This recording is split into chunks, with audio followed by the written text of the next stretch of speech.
Tipping the scales at over 360 pounds, there have been times in my life that I have literally resigned myself to the fact that I was always going to be that big. I was always going to be heavy. I was always going to struggle because every attempt I had made hadn't worked. So this must be my fate. There's one struggle season that I remember quite vividly, like it were still yesterday. And that was when I started developing plantar fasciitis in both my heels. There was one particular morning that I woke up as normal and I was going to get off my bed to use the bathroom.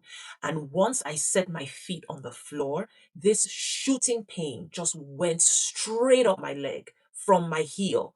It felt like I had stepped on a nail, not even a thumbtack, like an actual nail. It was so painful.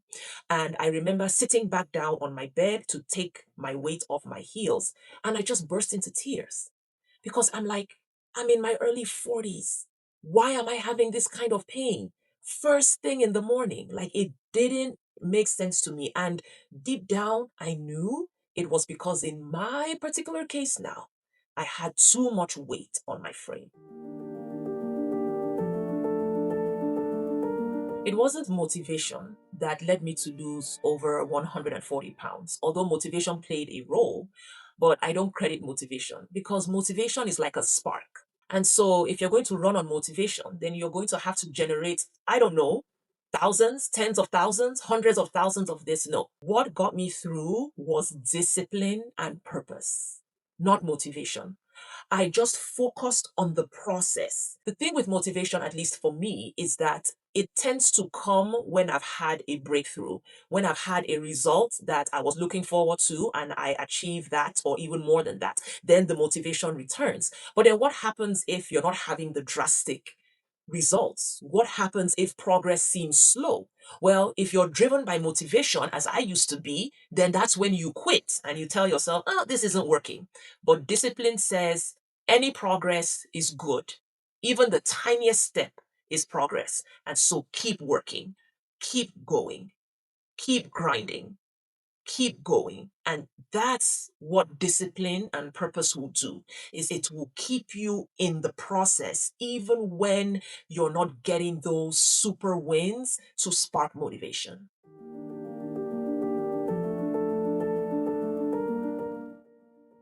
What kept me disciplined and focused was that realization that my window to change was closing. At 43, you're getting to that age group where shifting any amount of weight off your body becomes incredibly difficult.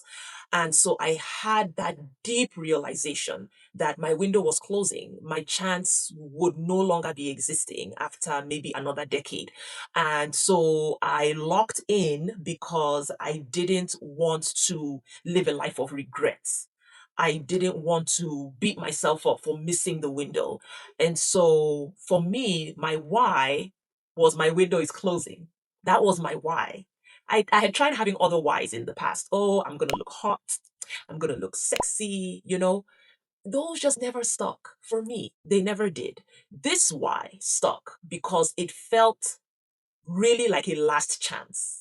Arit, if you don't get it this time, you may not get another opportunity.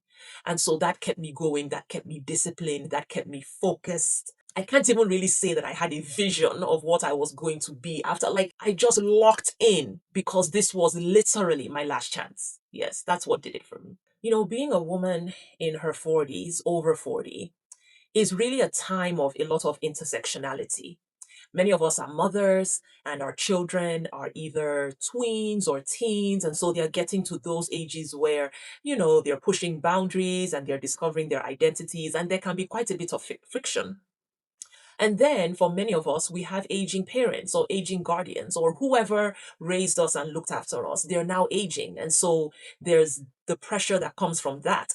And then many of us have careers, we have businesses, some of us have careers and businesses. And so we are working to maintain our financial independence. We are, seeking to level up professionally in business. And so we have that going on.